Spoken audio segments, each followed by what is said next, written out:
Hai kawan YouTube channel. Selamat datang di channel yang membahas tentang sejarah. Tapi sebelum menonton alangkah baiknya menekan tombol like, share, komen, dan subscribe. Selamat menonton.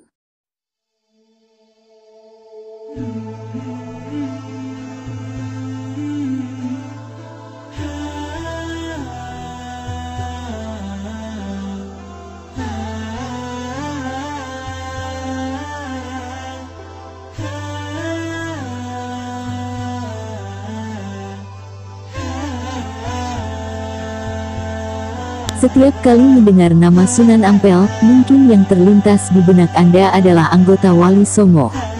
Ya, memang benar beliau adalah salah satu anggota Wali Songo yang berperan penting dalam penyebaran dan perkembangan agama Islam di Pulau Jawa. Banyak yang beranggapan bahwa Sunan Ampel merupakan bapak dari para wali karena peran beliau dalam melahirkan dan memunculkan para pendakwah Islam di Pulau Jawa. Beliau memiliki nama asli yaitu Raden Rahmat atau Ali Rahmatullah dan lahir pada tahun 1401 Masehi di Champa. Menurut pendapat dari Saifuddin Zuhri, Champa merupakan nama lain dari Jempa yang berasal dari bahasa Aceh, sehingga beliau meyakini bahwa Champa berada di wilayah kerajaan Aceh. Beliau merupakan putra dari pasangan suami istri yaitu Maulana Maghribi atau Maulana Malik Ibrahim yang lebih dikenal dengan sebutan Sunan Gresik dan Dewi Chandrawulan. Sunan Ampel memiliki dua istri yang bernama Dewi Karimah yang dikaruniai 2 anak dan Dewi Chandrawati dikaruniai 5 anak. Sunan Ampel merupakan salah satu ulama besar di Indonesia yang sangat berjasa dalam penyebaran agama Islam. Saat beliau melakukan perjalanan menuju Trowulan, ibu kota Majapahit, beliau harus singgah di Palembang dan Tuban terlebih dahulu. Tidak hanya berhenti untuk singgah saja, beliau juga menyebarkan ajaran Islam kepada masyarakat sekitar sampai setibanya beliau di Majapahit. Perjalanan beliau dalam menyebarkan ajaran agama Islam menjadi catatan sejarah dan titik balik kepercayaan masyarakat Majapahit yang merupakan penganut agama Hindu menjadi penganut agama Islam. Dalam menyebarkan ajaran agama Islam, Sunan Ampel memiliki cara dan metode tersendiri agar pesan dakwah yang disampaikan dapat dipahami dan dimengerti oleh masyarakat sekitar. Kisah mengenai Sunan Ampel tercatat di dalam naskah-naskah kuno yang sudah diterjemahkan. Di dalam naskah-naskah kuno tersebut menyebutkan bahwa beliau memiliki kesaktian atau yang di dalam agama Islam dikenal dengan sebutan karomah. Salah satu kesaktian atau karomah yang dimiliki oleh beliau adalah kemampuannya untuk menghadirkan roh Mbah Soleh yang sudah meninggal. Di dalam kisahnya, Sunan Ampel merasa sedih dan gelisah saat Mbah Soleh meninggal. Mbah Soleh merupakan salah satu santri yang terkenal taat, rajin, dan cinta kebersihan.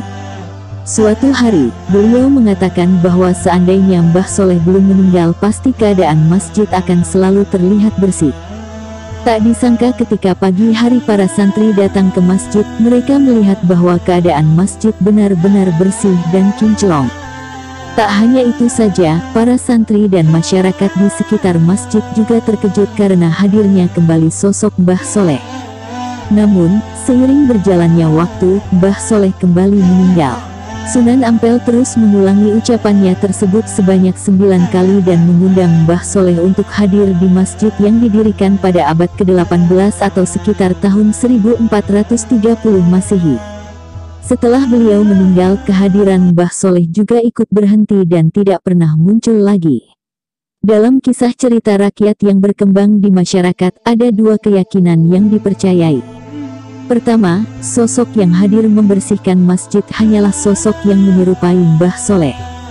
Kedua, keyakinan masyarakat mengenai karomah yang dimiliki oleh Sunan Ampel untuk menghadirkan sosok Mbah Soleh yang sudah meninggal.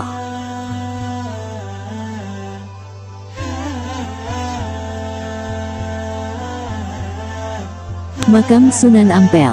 Makam Sunan Ampel berada di bagian barat Masjid Ampel yang didirikan pada tahun 1421 dan terletak di kota Surabaya, Jawa Timur. Makam tersebut bersebelahan dengan makam istri pertama. Untuk menuju kompleks pemakaman, Anda diharuskan untuk melewati 9 gapura terlebih dahulu. Jumlah gapura ini disesuaikan dengan jumlah arah mata angin yang melambangkan ke-9 wali atau Wali Songo.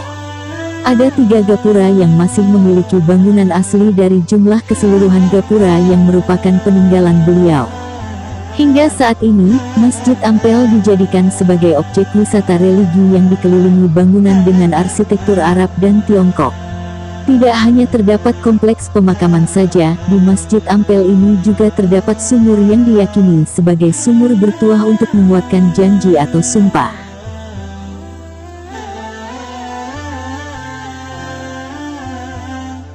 Fakta tentang Sunan Ampel. 1. Bukan orang Indonesia asli.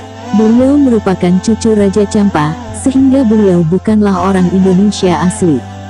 Meski begitu, beliau memiliki jasa yang besar dalam menyebarkan dan menyiarkan ajaran agama Islam di Pulau Jawa. 2. Keturunan Ningrat. Dilihat dari garis keturunannya, beliau merupakan seorang pangeran kerajaan Champa atau dengan kata lain masih keturunan Ningrat. Beliau merupakan salah satu keponakan dari Raja Brawijaya Majapahit.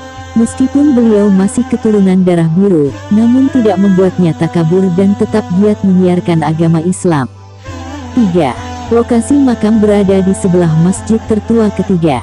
Sunan Ampel diperkirakan meninggal dunia pada tahun 1481 di Demak yang kemudian dimakamkan di sebelah barat masjid tertua ketiga di Indonesia yang dibangun sekitar tahun 1421 di dalam wilayah Kerajaan Majapahit. Bentuk masjid ini memiliki nuansa Arab dan arsitektur Jawa kuno yang kental. 4. Sumur bersejarah. Di kompleks Masjid Ampel juga terdapat sumur bersejarah. Banyak orang yang percaya bahwa di dalam sumur tersebut terdapat air yang menyerupai air Zam-Zam di Mekah dan memiliki banyak khasiat. Maka tak mengherankan jika banyak pengunjung yang membawa pulang air dari sumur tersebut. 5. Peninggalan filosofi Moh Limo. Sebelum wafat beliau meninggalkan ajaran dan ilmu yang berharga yaitu Moh Limo. Dalam bahasa Indonesia Moh Limo artinya tidak mau melakukan 5 hal buruk yaitu tidak berjudi, tidak mencuri, tidak mabuk-mabukan, tidak berzinah, dan tidak menggunakan narkoba. Dari ulasan di atas kini Anda lebih mengenal mengenai sejarah, biografi, dan kisah hidup Sunan Ampel secara lebih jelas. Kegigihan, tekad yang kuat, dan jasa beliau yang besar dalam menyebarkan agama Islam dapat dicontoh dan diteladani. Terima kasih sudah menonton video ini, semoga kita semua selalu dalam lindungan dan keberkahan Allah Subhanahu wa Ta'ala. Amin ya Robbal Alamin.